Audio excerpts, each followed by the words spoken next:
ingelosi ingasicishe emagameni ngokuthi siphazamise umsebenzi kaNkulunkulu. Lo guqile obaba bomama maNazaretha. Ingane nje yasemambilini. Nayo ngabe ngithi umntwana kaNkulunkulu nje omthanda kakhulu.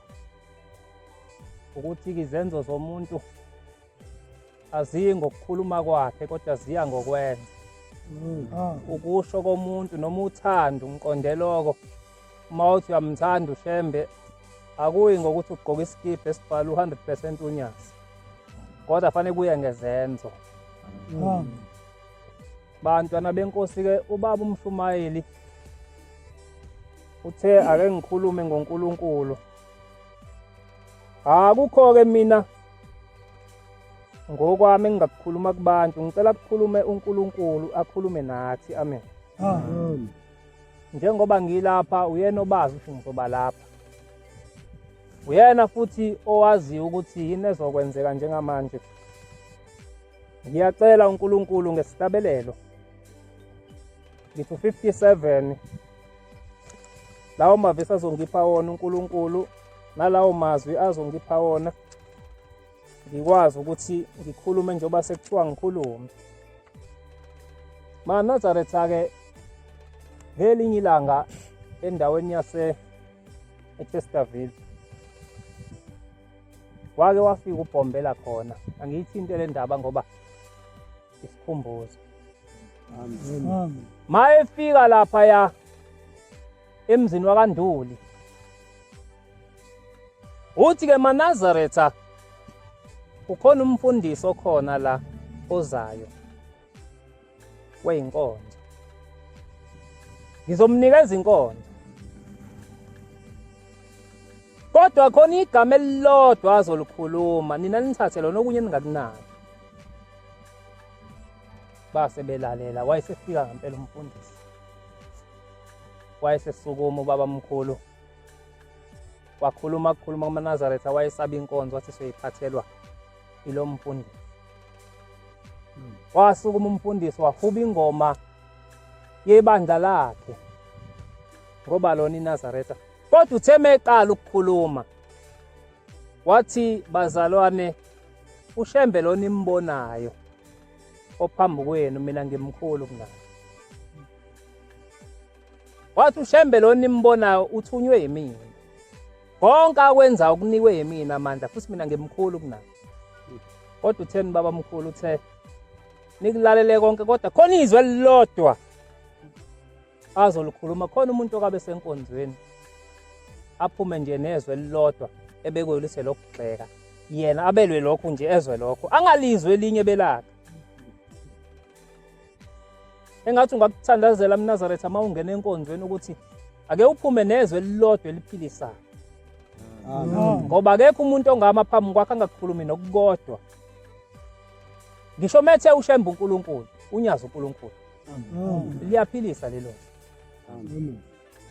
Wathi meqhubeka lo mfundisi semazwi nababa mkhulu wathi uShembe lo umkhumbi kaNoah. uShembe njengoba imimbono uzokwakha umkhumbi kaNoah. Bonke abantu wonke umhlaba uzongena kulo mkhumbi. Igama lalo mkhumbi kuthiwa isekuphakameni. Nalizwi ayilifuna baba mkhulu. Wathi meqede wathi ya seqedile umfundisi. Nalo izwi awalibeke kulo mfundisi. Kodwa konke okunye akushilo useceleni kodwa khona izwi elilodwa likhuluma. Njoba ngiguqisiwe la ungangayizwi inkonzo ekuqaleni ungayizwa phakathi nendawo kodwa ekugcineni mhlawumbe khona uzokuzwa. Kodwa khona mhlawumbe ongekayizwe ekugcineni khona mhlawumbe uzizwa phakathi nendawo. Ngiyacela uNkulunkulu asiphe amazwi ngesigaba 57. Sifuna indlela ayokuya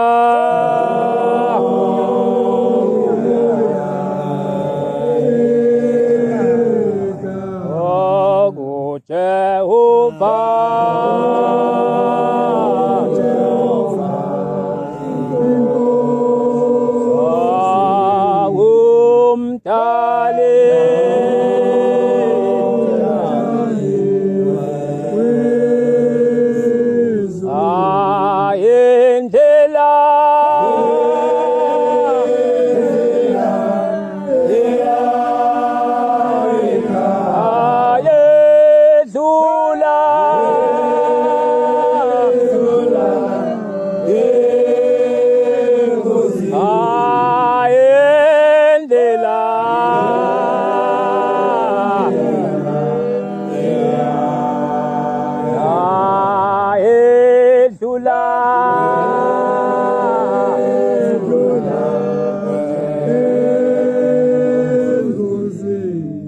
Amen. Ngelinye ilanga kwakunomnumzane webizwa ngomgaba owathi ekhona egcekeni emzini kayise. Kwase kuqhamuka amaphisi eza lamaphisi kanti ajaka inyamazana eyathi mangabe ibuka imizi yonke yayikhona kuleyo ndawo yayisikhetha lo muzi walo baba yayisifika ingena khona. Uma uyiNazaretha wacela amehlo kamoya nenhliziyo kamoya nengqondo kamoya ngoba iyakwehlukanisela ezintweni uNkulunkulu osuke sezenza ukuthi le yenziwe uNkulunkulu. Yayiyeka yonke imizi kodwa yafika yangena kulo muzi. Wayesezikhohlwa yena ukuthi ugqoke le ngubo nje umele uNkulunkulu ngoba la samba khona amaNazaretha akubona umbila, akubona ungubana, akubona umkhize kodwa kuthiwa nanguShembe. Ithema ingena le nyamazane yayisingena endlini wayisevala. Ithema ifika imalasi zawukhomba umkhondo ukuthi ula. Athi mefika amaphisi abona ukuthi zikhomba ukuthi la wayiphika wathi ayikho mhlawumbe idlulile. Agcine ekholi wayisedlula. Angikho lapho ngikuthini. Uzoyizwa la ngiqonde khona. Atheme sehambile wayesengena endlini, wayesedonsa ummese wakhe, wayeseyibulala, wayeseyipheka kwase kuyadliwa kwamnandi. Kwase kwahamba isikhathi kwabhujwa emndenini izingane ziyashona. Kwabhujwa nje kwase kufika isikhathi sokuthi akahambe ayi kulo uNkulunkulu esiye sambe sifike siguqe phambi kwakhe sibuze ukuthi ngabe kwenze njani. Wathi mefika sithi isitalo sobukhosi yini eqeda izingane zakho uthi baba ngazi uthi ngizokwenza ukhumbula. Yakhumbula ngelanga amaphisi ayejaka inyamazane zase yifika izinja zawo zaphelela egcekeni yangena endlini yona wayivalela. Uthi ngiyakhumbula kwenzakalani. Uthi baba ngathi idlulile inyamazane amaphisi asedlule emva kwalo wenzani. Uthi baba ngayibulala leyo nyamazane ngayidla. Uthi mntanami leyo nyamazane yayitshelwe yimini ukuthi ayifika ingene emzini wakho ngoba izofika isile.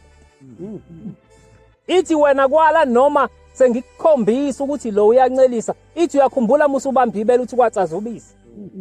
Uthi ngangikukhombisa ukuthi le nyamazane iyancelisa. Ithema ngabe iqhamuka le malasi namaphisi ngayitshela ukuthi ayiphume ishiya abantwana bayo ngoba mangase ziyifice la zizoqeda kwani. Ayibaleke ngathi ngiyifaka emzini wakho khona izophepha wena ufika wayibulala. Abantwana bayo ke bahlala baze bafa belinda unini ukuthi uyabuya. Manje ibona laba abacela ukuthi nawe bhujelwa izingane zakho ungatholi umntwana. Uma ufuna intethelelo umntanami mina ngangikunikene intethelelo uzoyithola enyamazaneni. Hamba ufike utshala insimi yezindlubu, chaba ihlathi lapha ezantsi kwakho, uyihlakulele zikhule, zithela ungayithinti wena. Indlela obona ngathi uyithola intethelelo kuyofika izinyamazane zibusisi. Wahamba ngempela wafika wakwenza lokho. Ngempela wahlakula zakhula, thema seyikhulile zafika izinyamazane zadla, wayesebona intethelelo uyitholele bonke. Amen. Baqala baphila abantwana. Baba Lobu ukhona ula ubili umfana.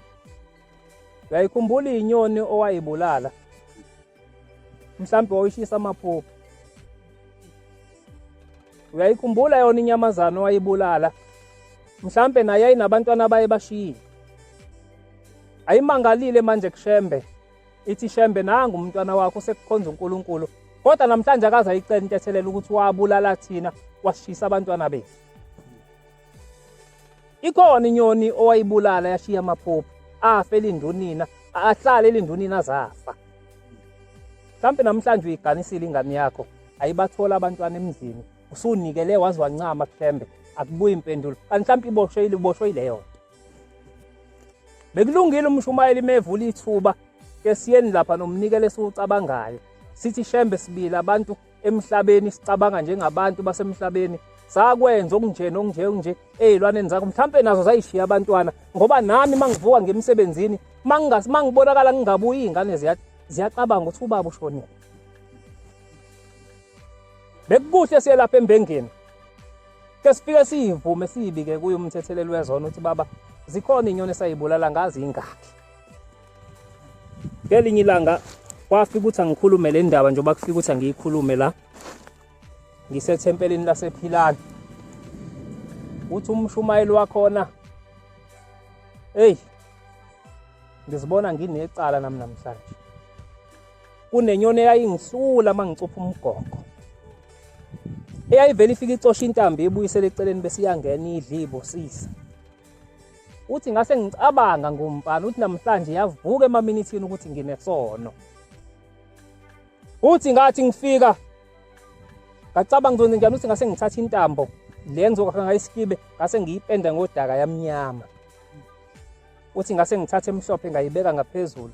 Uthi ngempela yafika le nyoni yacosha lemhlophe ayibeka eceleni uthi zasha ngayifica. Uthi ngayifica ihlula nawo kungibheka ingeviki. Uthi kwakuthi angiyifike kodwa ngayibulala uthi ngiyabona namhlanje nginesono. Kungenzeka izingane zakho namhlanje mzali ezila azuthola umsebenzi sibanjwe indaba yokuthi khona izinto esazenze izilwaneni ngoba nazo ziyamangala kushema. Simenyiwe thina sonke asimenywa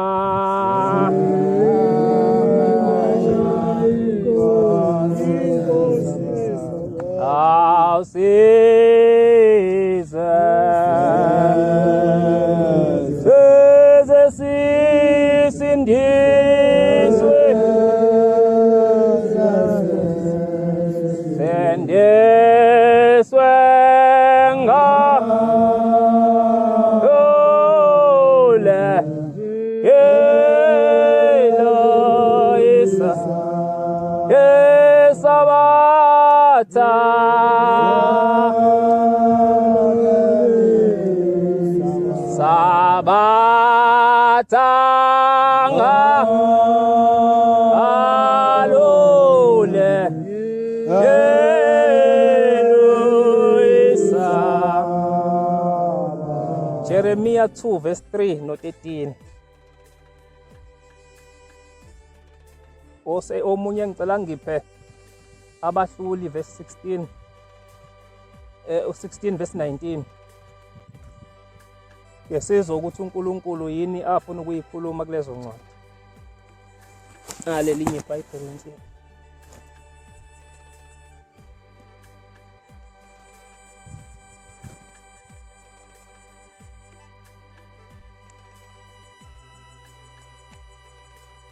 Bazali bethu,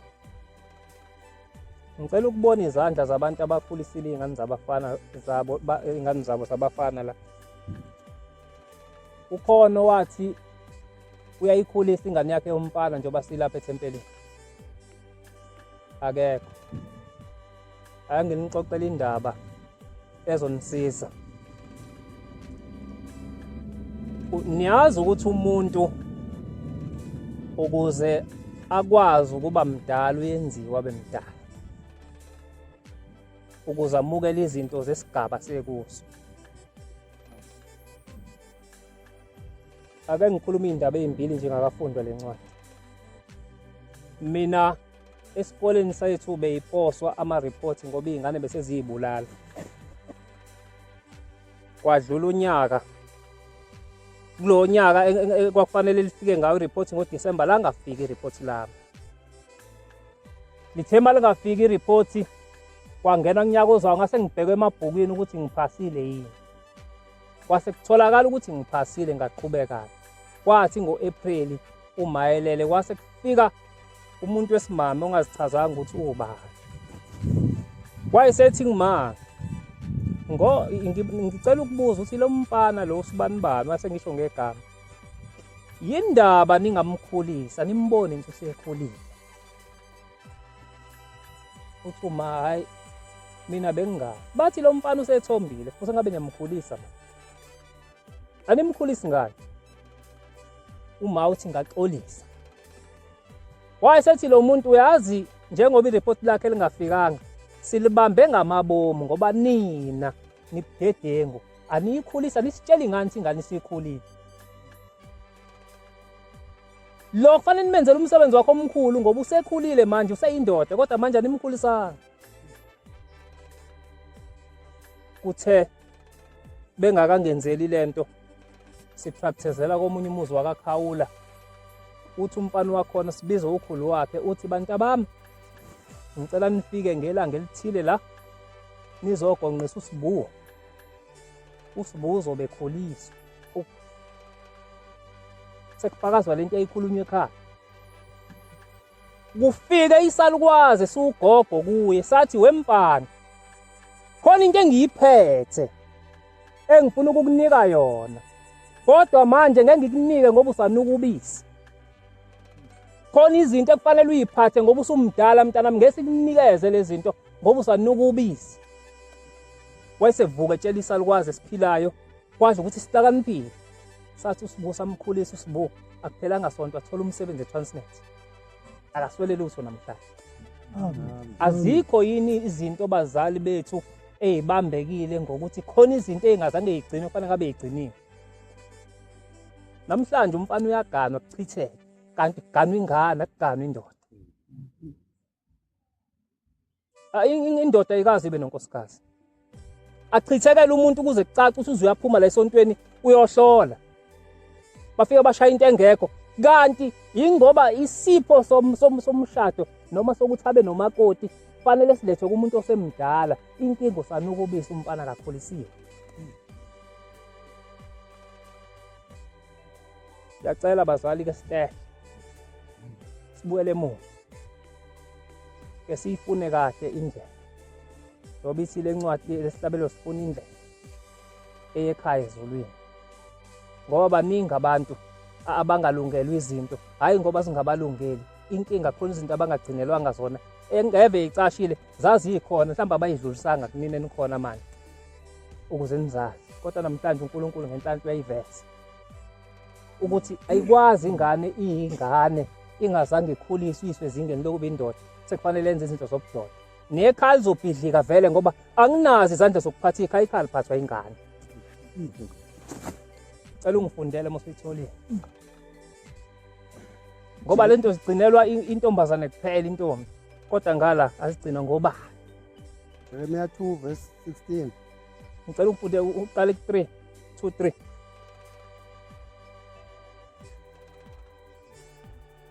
Khona lapha Jeremiah 2 verse 3. U-Israyeli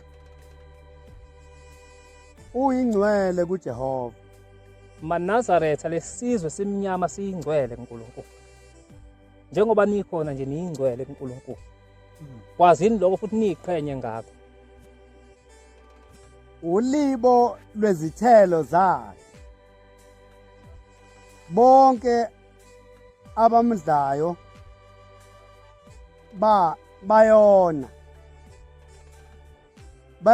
Bayakwehlelwa usizi. Uma ke MaNazaretha uNkulunkulu esesikhethile sagqoka lengubo saphinde sona sokwehlelwa usizi. Ikuphi kona ngicela uyibambe kancane ba. Noma ngathi ukuhlala kancane ngikwazi emadolo semadala. Ikuphi kona kuNkulunkulu? Lokho kuzodala sehlelo usizi. Akufanele thina engabe masiguqa la kuguqa insizwe eyodwa ibika ukuthi ilahlekelwe yimbuzi ekhaya. Masiguqa la sicela uShembe angasiphenduli. Makuguqa insizwe eyodwa la 23 ithi ayisebenzi uShembe angasiphenduli. Ingoba sesimdedisile kithi uNkulunkulu. Udediswa yini uNkulunkulu kithi? Indlela esamba ngayo. Iyiphi leyo ndlela esamba ngayo? Cela ungifundele la ngithi upage 104 insizwa yakithi la ezansi. Nayo yokuqala indlela. Ungayivali baba isazoqhubeka. 104 Lapha ezansi nje. number 20. Kukhona okunye owenzekayo lapha eminyango okungekho emthethweni wokukholwa. Kukhona izinto ezenzakala ngaphandle ezingekho emthethweni wethu njoba sila enkolweni esakhethwa nguye uNkulunkulu. akuvunyelwe umuntu oyikholwa emthethweni ukuhlabelela amagama abantu bangaphandle abangakholwayo ashaye indlamu. Uma lento iqhubeka iya phambili, ukukholwa kuzoba njani na? Akubuzi mina, kubuza uNkulunkulu. Qhubeka na. Welele ngaphesheya. uShembe umthetheleli akashongo ukuthi uma abantu ebageza bazobuye babuyele emva lapho abasuse khona. Ngiyabonga. Ngicela ukubuza-ke maNazaretha. Akukona yini ukumsola uNkulunkulu ukuthi sithi sila esesikhethile? Wabhala 242 weingoma. Wena bese uqhamuka neyakhe engekho la. Khona ukusola uNkulunkulu. Amen. Ezabantu abakholwayo lezi ingoma esesiyingenisile la esontweni manje. Sihlabelelelani maNazaretha? Sidelela into esiphiwe mahala, lento ukuba yayidayisa lento yobuNazaretha ngabe ibiza amamiliyoni, ngabe siyayihlanganisela ukuze siyithele. Sayiphiwa. Simhlubukelana uNkulunkulu. Ufane wazi mangabe uhlabela lezi ingoma ukuthi uyamhlubuka uNkulunkulu. Amen. Amen. Ufuna ukwazi lokho. Umshumayeli futhi unelungelo ukuthi mawuyiqala athi yimansizwa akithi ngoba umsebenzi kaShembe ubekwe kuyena, methi wo uthi wo. Ngoba futhi uyobuzwa kuyena lo msebenzi mawusunakala kuthiwa ya mshumayeli ngakubeka ukuthi ungeluselela abantu. Na into yaphuma endleleni kanje wawusuke yephi? Amen. Ngithika ngilishiye lezwi uyaloba uNkulunkulu ngencwadi ngithi ya Joshua 24:24 athi kulotshiwe letshe liyoloba konke ngikukhuluma namhlanje ukuthi ngakusho ukuthi lezi ingoma kuzonisa la ekhaya. Ukuhlubuka uNkulunkulu. Simhlubukile, ngicela uyiqhubeke baba lapho leyo ncwadi. Uye ku-13. Suka lapha ngikona nje 13. Yebo baba. Ngokuba abantu bami benzile izinto ezimbi ezimbili. Bangidelile mina umthombo wamanzi. Weqeke uye ku-3 verse 8, qale ku-8. Uthi uShembe simdelile thina yena umthombo wamanzi. 3 verse 8 khona lapho nje, 3 verse 8. Omunye angivulele ngisabahluli 16:19. Ngaze kuvula umshumayeli insizwe ngikho. Ngabona noma bengimlahlile uIsrael ohlubukileyo ngokuba ephingile. Njengoba silana-ke kuthiwa uIsrael uphingile, kwakungakhulunywa ngokuphinga lokho kuzoqhamuka engqondweni zabantu. Isizwe uNkulunkulu uIsrael ayisithandile, kodwa samdela yena saphuma saba nabanye onkulunkulu. Ngamnika incwadi yesihlukaniso. uNkulunkulu wamdela uIsrael njengoba namhlanje la kuthina uthi wakhipha incwadi yesahlukaniso. Wamshiya uIsrael njengoba namhlanje la kuthina.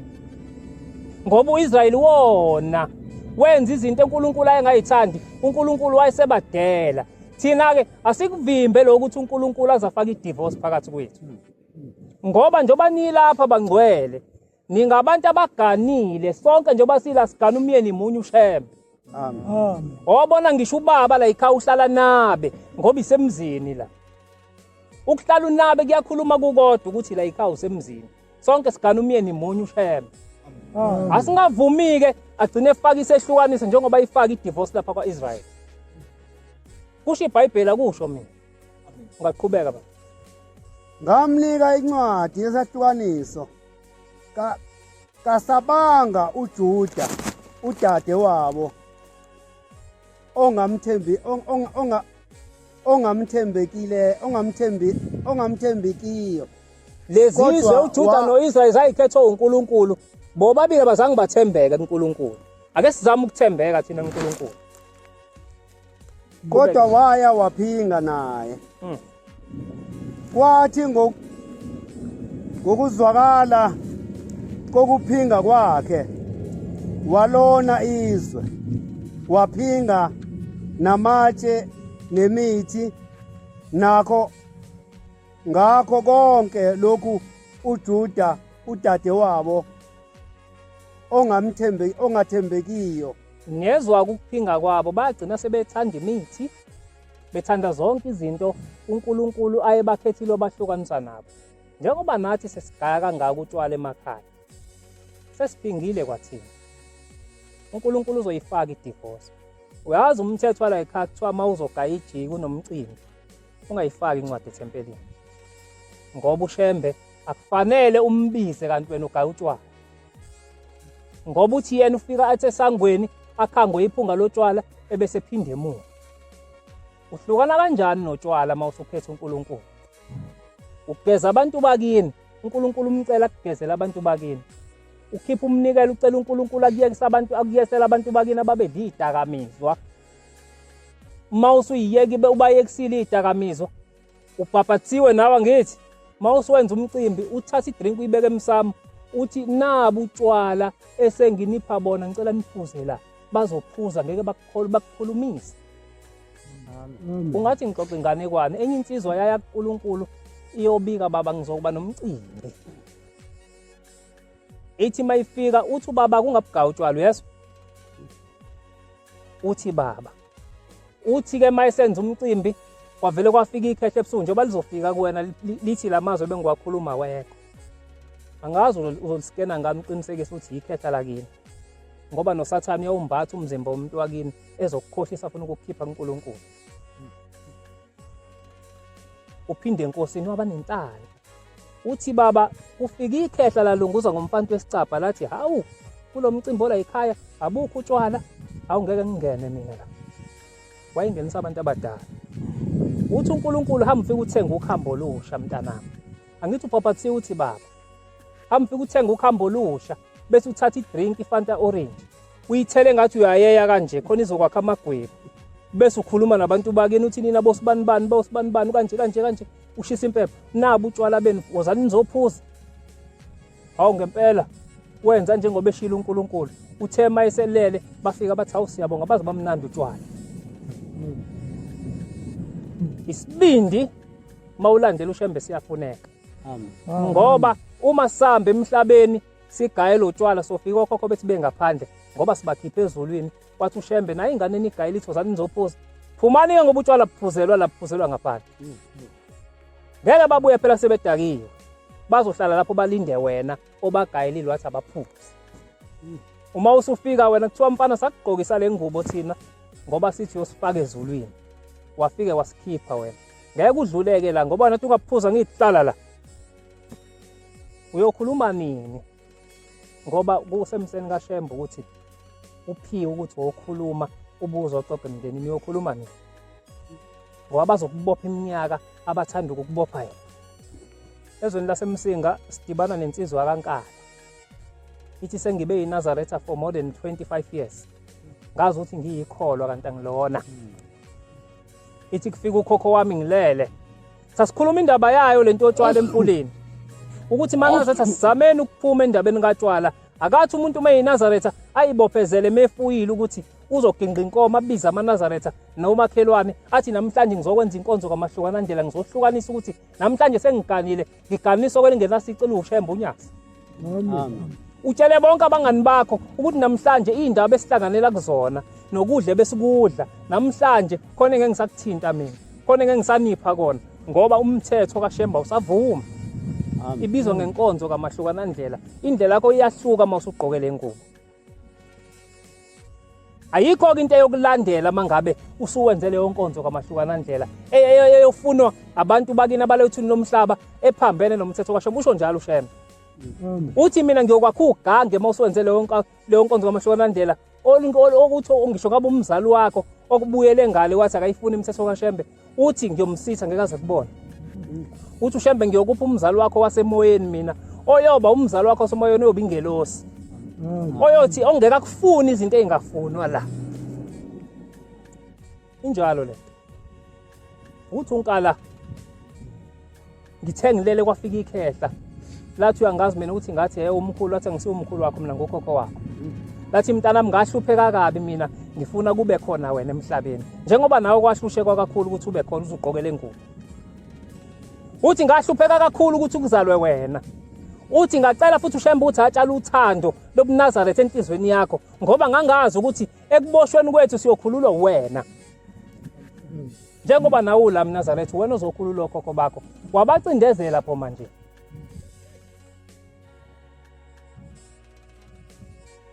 Uthi mntanami ngizokutshela namhlanje ukuthi lento othi uyiyona usiyo. Ungayigqoka ingubo zibu 15 kodrop le. Ayichazi kodwa ukuthi uyiNazaretha.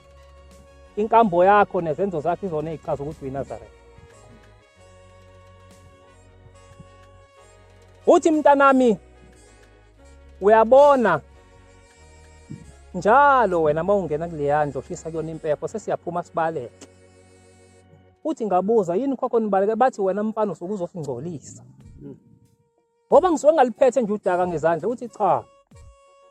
Lezi inkamba nezimbiza zotshwalo eziphihlikisa lapha mawuzokwenza umcimbi izona ezisingcolisayo. Thina phela mhla sikhetha wena uthi uyiNazaretha sasikhetha umuntu oyosikhulula ezintweni ezasibopha esasizenza sisaphila emhlabeni. Wena wehlukanisile ufike waqhubeka nalento kade uyenza usaphila emhlabeni. Uthi ngaxolisa ngathi khokho wami ngicela ukubuza manje ngene wathi lalela kade sinomhlangano ngawo. Mingakho sibanjwe ngami nawe umhlangano. Engazi iphumo zakhona yithini ngoba abekho abasavelile ukuthi kade bebamba umhlangano ngami nawe bebekhuluma bethi bavumelana ngokuthi. Uthi ke sikhulumile bekubuzwana ukuthi lo mfana kenziwe njena bathi abanye umunye afake phansi kwebhasi. Bathi omunye simdedela dutshulwe. Uthi ngase ngiphakamisa mina ngathi ngoba ngeke lo mfana ukho imina owahlupheka kufanele kuzalwe yena. Ngoba ngangazi ngizotshala uthando lokuthi athanda uShembe emhlabeni. Asikhulule. Ngathi mina cha konke lokho angenzeki. Ngizohamba ngiyokhuluma naye mina. Mfana njoba ngila umndeni wahlela ukuthi wena emhlabeni uzophila iminyaka ewu71.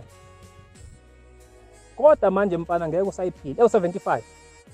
Ngeke usayiphila iminyaka ewu75 mfana. Ngoba uvunyelwena ukuthi uma wenza umcimbi ugala utshwala bakho sithatha unyaka owodwa eminyakeni yakho. Sithatha unyaka owodwa eminyakeni yakho. Ngoba mfana sikulethelanga lento utshele namanye amaNazaretha afana nawe axova udaka athi sekuphethe elandela uNkulunkulu kodwa kuqhubeka gane notshwala. Bathi lalela ke thatha imbuzo ezimbili manje uye kuShembe yodwa ufike ucela intethelelo ukuthi ugaya utshwala usugqoke le ngubo emhlophe. Mawuyizwa lento noma ngaba bakafiki kuwena bekufanele nawe usukume uyoyicela intethelelo. Amen. Ngoba mhlawumbe kuthiwa ngiyikhulume le ndaba nje abakini abathi ikhuluma le ndaba ukuze nalo mfana wethu noma lo ndodakazi wethu ayiyeke lento ayenzayo. Noma besazoyenza iyeke ngoba thina siyakhishwa ezulwini. Isho njalo inyanga yezulu thina abantu bakini nibenza on and off ezulwini. Nifike nithi uShamba kabageze abafake ezulwini. Niphinde ngigawutshwala kuthiwa abaphuma. Uzocela uShamba sigeze ucela intethelelo uNkulunkulu. Bese uphinde usigeze ekhaya ubese ucela intethelelo kokhokho bakho abanye. Ungaphinde ukugawutshwala mfana uyezwa. Uthi ngathi baba ngiyezwa. Wathi ngathi khokho ngiyezwa.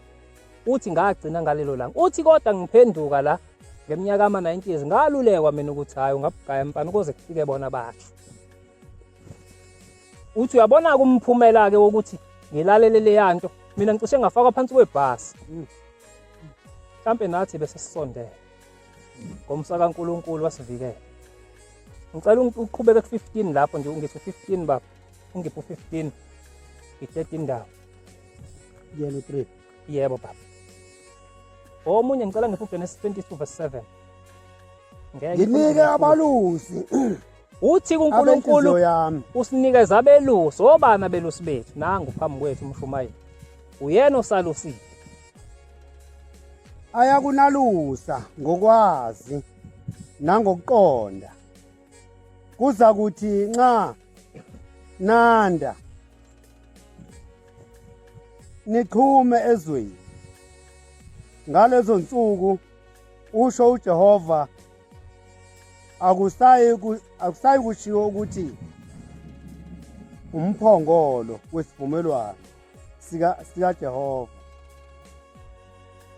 awusayokungena enhliziyweni. Ungabe usakhunjulwa, ungabe usagcinwa, ungabe usabuya wenziwe. Ngaleso sikhathi iJerusalema liyakuthiwa isihlalo sikaJehova, njengoba ubuhleni buwubuhlalo bukaNkulunkulu, kuyisihlalo sikaNkulunkulu. Qhubeka nayo.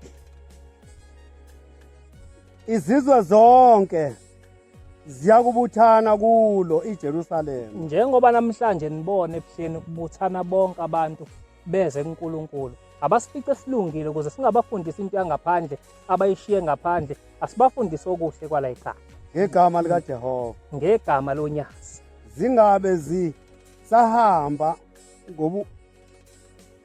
ngobulukhuni benhliziyo zazo ezimbi. Sibashintsha abantu mabefika abantu lamaNazaretha, ake babone thina sithanjisiwe sengathi sifaka into esithambisayo. Ungathi mawusula ujike kuvuka umtsizwa. Kusho njalo omunye umfundisi weyinkolo uthe mayefikile la ezenelinye ilunga kancane nje uthi leli sonto lenu ninoNkulunkulu impela. Kodwa into ekhona kumina ubumtsizwa bukaphela.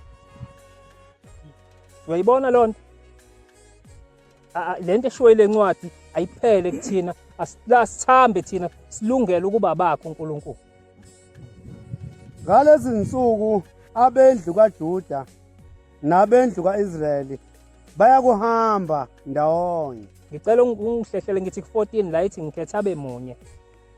14 lathi ngithathe wamunye emndenini. Ngithi 14 Ithi buyelana. muqhubeka naye akukho la ithi ngikhethe wamunye emndenini. Noma besaqhubeka lapha. Ithi buyelani bantwana abahlulekileyo, usho uJehova ngokuba ngiyumyeni wenu. Bangcwele ngike ngayichaza uNkulunkulu umyeni wethu.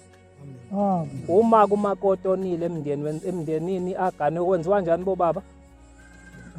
Uyahamba hlawule, uyahlawula. Thina ke masone ezulwini siyohlawula ngani? Ngoba nokona kwethu ukuthi sonile njengoba umyeni eshethu umyeni wethu. Siyobona nini sonile sesifile. Ungasenamandla okuhlawula ungcono yena ngoba usesenabafowabo enodadewabo enoyise nonini mhlawumbe uyaphinda acela inhlawulo. Njengoba somakoti ke asenze iduty yokuba umakoti. Asihloniphe noma ungena esangweni sekubizwa inkonzo, ungena uzothe ukhombisa ukuthi usubheke kumyeni, ungahamba uqonde uma usula. Ngiyakuthabatha abe munye emzini Njengoba sila nababili esizweni. mhlambe umuntu ngamunye ukhethiwe la uyedwa. Ngiyabonga baba, ngiyabonga Nkosi. Amen. Ngiyengizwa umuntu ekhala ethi hawu mina ngedwa iNazaretha ekhaya futhi ushembe la ukhethe wamunye. Njengoba ula ukhethiwe, ungakujivazi ukukhethwa kwakho. Menze ukukhethile ajabule. Veza izithelo ajabule umyeni lo sikhethileyo. Amen. Amen.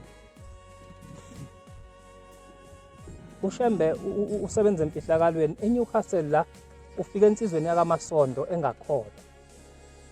Ithi ngithe ngihlele egcekeni ngabona into emhlophe ehla phezulu. Ithema ifika yathi gqi phansi. Uma ngibona umuntu ugqoke ijazi omhlophe nesigqoko esimnyama, wangibingelela ngavuma wathi angazi mina ngathi angikwazi ba. Wathi mina nguShembe lokuqala. Uyazi mntanami bengithi ngiyosonta lapha phesheya wakhomba lela thempeli. Hamba khona ufike ubatshela ukuthi bengithi ngizosonta nabo. Kodwa angisayi khona sengiyenkulisa. Isizathu esidala ngingabusayi inkonzo bayimemeze sedlulile uKwarathu. Abantu emathempelini ababiza inkonzo sekudlula uKwarathu angibi khona mntanami. Ufike ubatshele lapha. Yafika lensizwe ingakholwa yalethi ukukhuluma okukhulu okungaka. Ethempelini base bevuka. Ngoba unomusa uNkulunkulu uyathethelela ukuthi inkonzo yala ekhaya imenyezwe ngokwazi ukuze masifuna ukusonta naye asimemeze ngaleso sikhathi. Baqala ke balungisa iphutha la. Genesis 22:7 ngihlale phansi.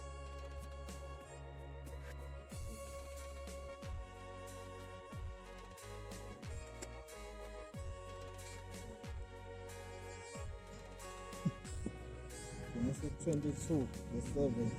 Ba.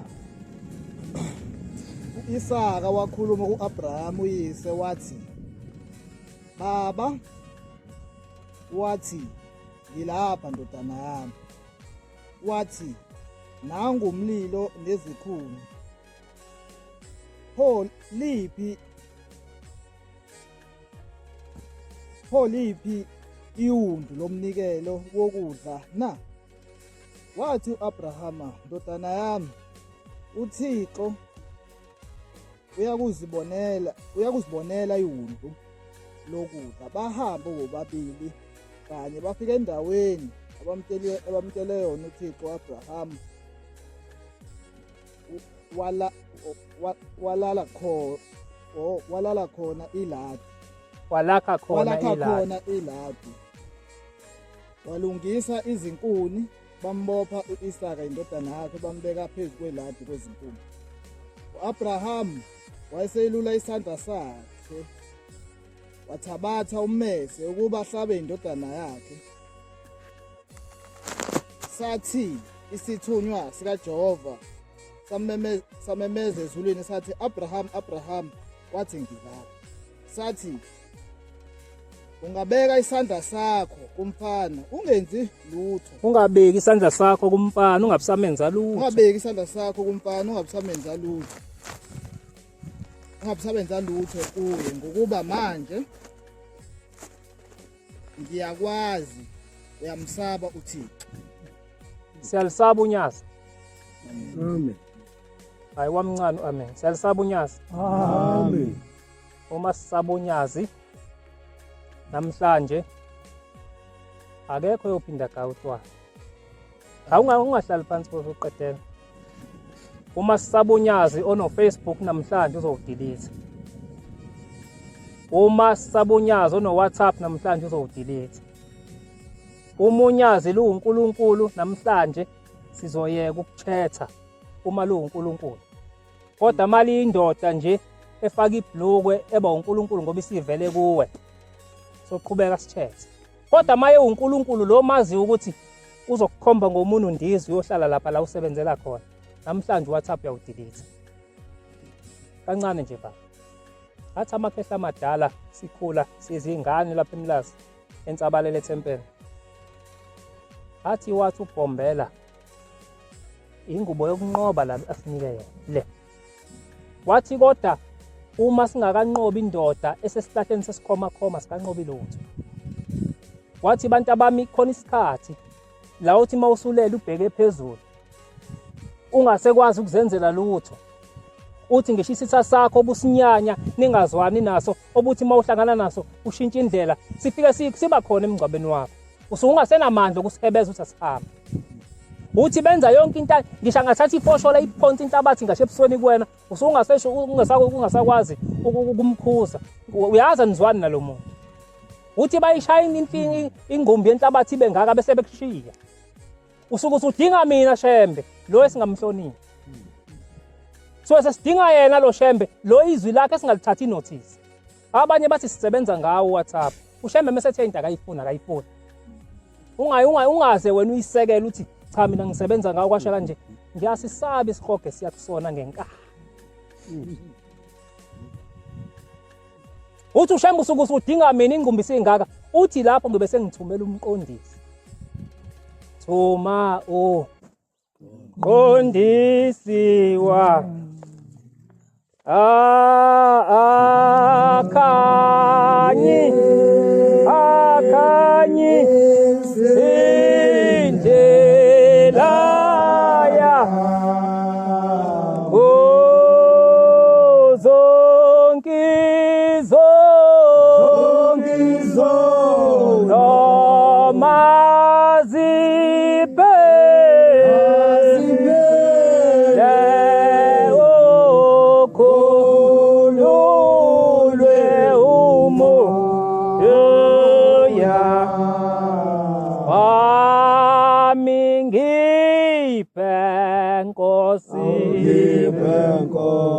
noma amandla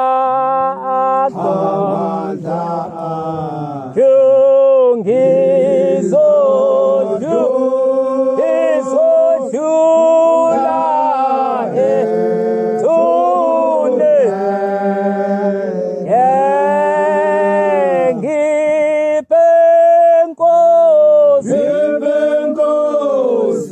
amandla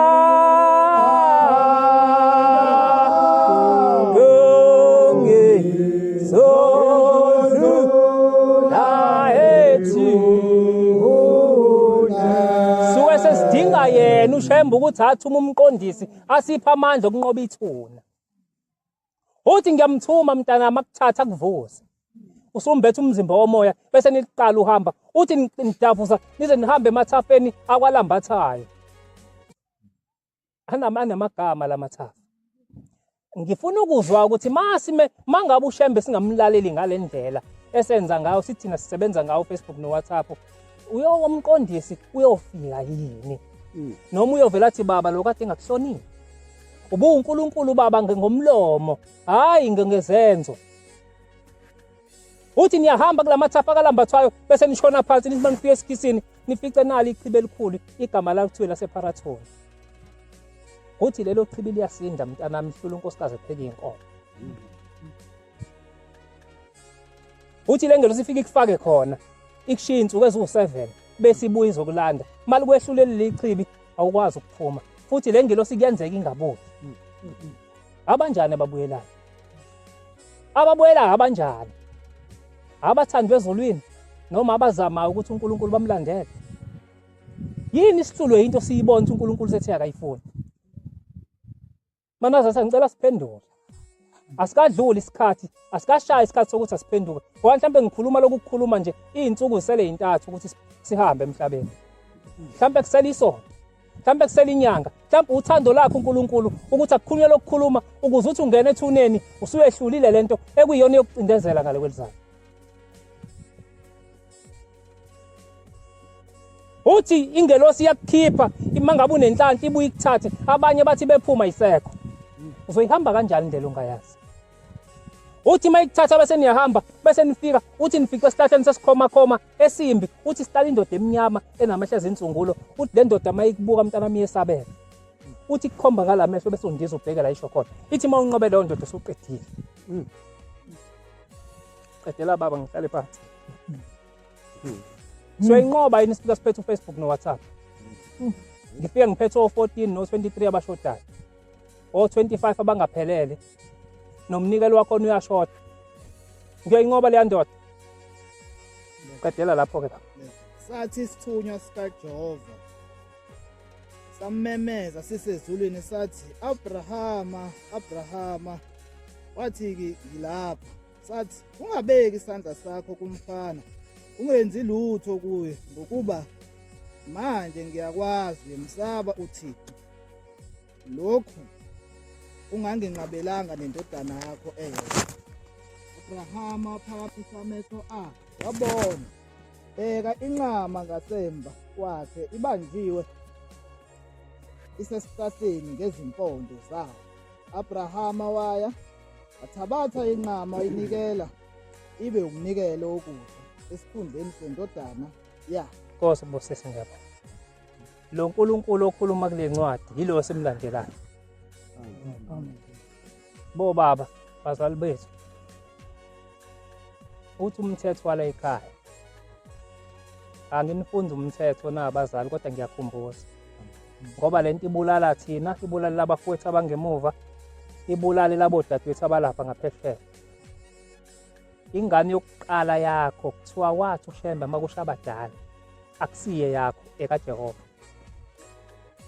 njengoba weyonikela ngayo lapha wehambisa ingane vele kaNkulunkulu ayonikela ngayo kodwa uNkulunkulu ngoba unomusa kanikelelwa ngegazi lomuntu wayishintsha leyanto wathi nansi imvu nikela ngemvu kodwa lokhu kuwuphawu ukuthi ingane yokuqala yomuntu noma imuphi ingane kaNkulunkulu seyihambile inqamu kuyonyazini zeyingane bobaba noma nani boma enizele zokuqala ikhona sihambile ngoba kuwumthetho phela la ekhaya ukuthi lengane le yakho yokuqala kusiye yakhe kaJehova uzoyibona ingane ingalungelwa izinto nje ingoba vele awukazi uyikhunga ezulwini ukuthi uyithenge ibuye uyifake esibeletheni sakho ibe yakho manje uyifakile iphandla kodwa ayifuni ukuthola umsebenzi iyawuthola umsebenzi kubhede ihlulo ukuphatha ikhaya ngoba vele kuyona la ekhaya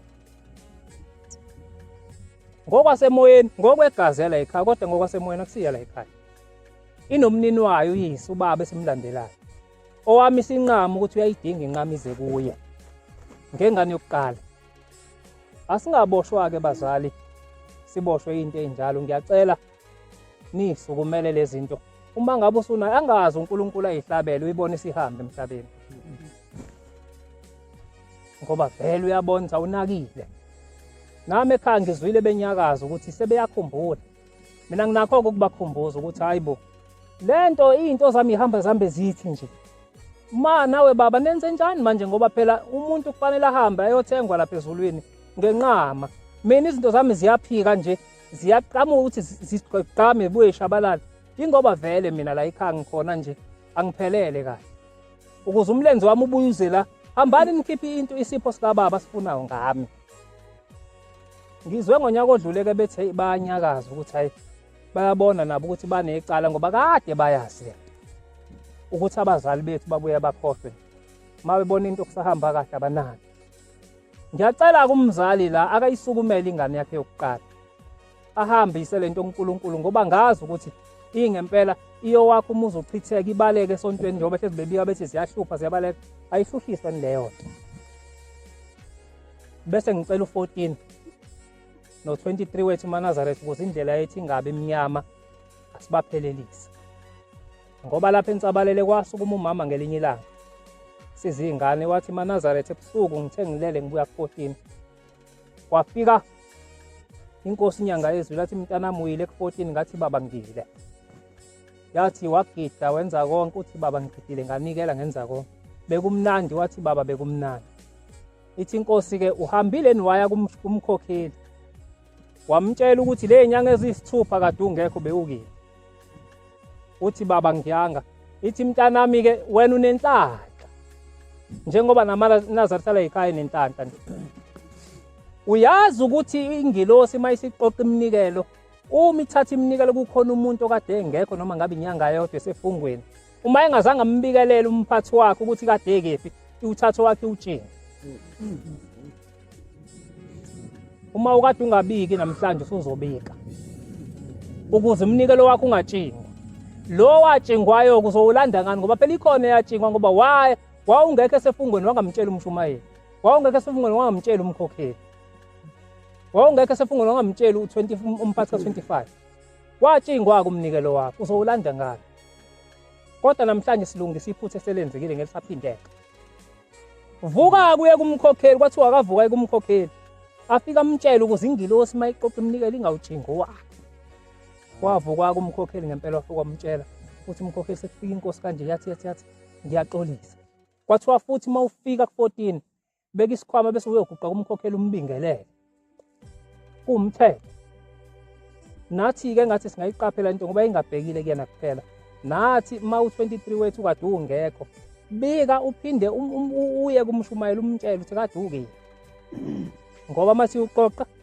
izolahla laba abasebenzayo boma wami ngoba bakhona abasebenzayo ngicela niqaphele ukuthi mako lesine uyawuthumela umnikelo unikela ngolesine ngoba lo wamnikelo okashembe akuyona imali osukuyipha umkhokheli ngoba lapha ethempelini lethu uthi omunye umama uthelele wayibona esebuhleni etshelwa ngolesine na imali ichithwe phansi nazi izikhwama zinamagama abantu yafakwa iminikelo kodwa besingekho sinegama lakhe wayesebuza ukuthi awusiphe sinegama lami wathiwa hayi phela wena ulinikelo lesine wathi hayi ngisuke ngisemsebenzini kwathiwa bekufanele mangabe usubuyile uhambise umnikelo walesine kumkhokheli lalela ke mntanami unesikweleti zingakho ikweleti esinazo qala manje kusikhokhe mntanami waqala kwanikela kuthengela inye ilanga wafika lo muntu wasezulwini wathi hayi ke mntanami sekusela u25 wabe sekhokha u25 saphela isikweleti ngiyabonga mana inkosi bosenikuzwela Amen.